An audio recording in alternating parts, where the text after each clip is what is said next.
Hello दोस्तों, नमस्ते प्रणाम। तो कैसन बनी रहो लोग। उम्मीद बा कि आप लोग ठीक हो। तो एक छोटी सी कोशिश है, छोटा सा सॉन्ग है, तो प्लीज़ दोस्तों कमेंट करके ज़रूर बताइएगा कि सॉन्ग कैसा लगा हमारा।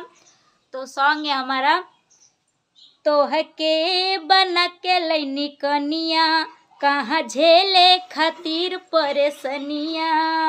तो है के बना के लैनी कनिया, कहाँ झेले खातिर परेशनिया। अरे धन हमर हमरे ला माना बा, ना त बैंक में रखाई जवनिया।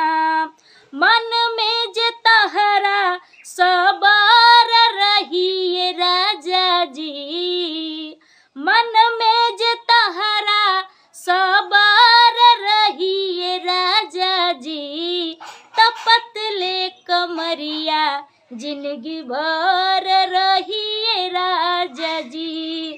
तपतले कमरिया जिंदगी भर रही राजा जी। जदि धीर धके खैबा हो, माजा ढेर दिन ले पैबा हो। जदि धीर धके खैबा हो, माजा ढेर दिन ले पैबा हो।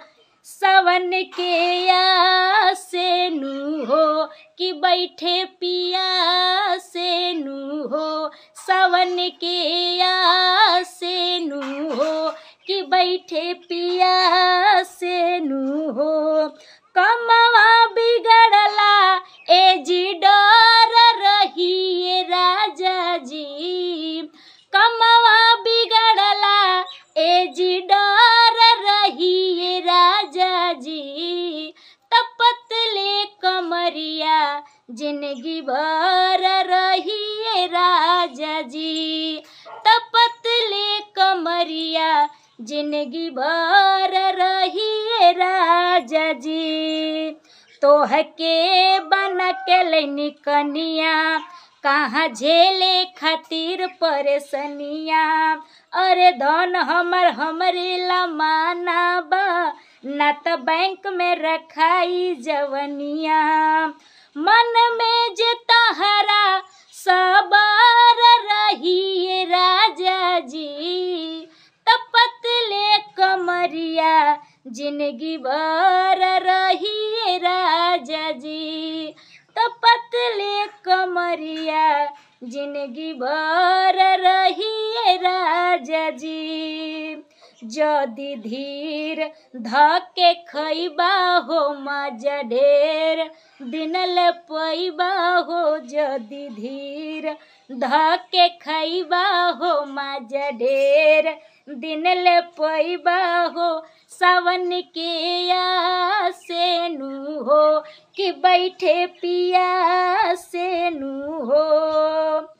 कमवा बिगड़ला ए जी डर रही राजा जी।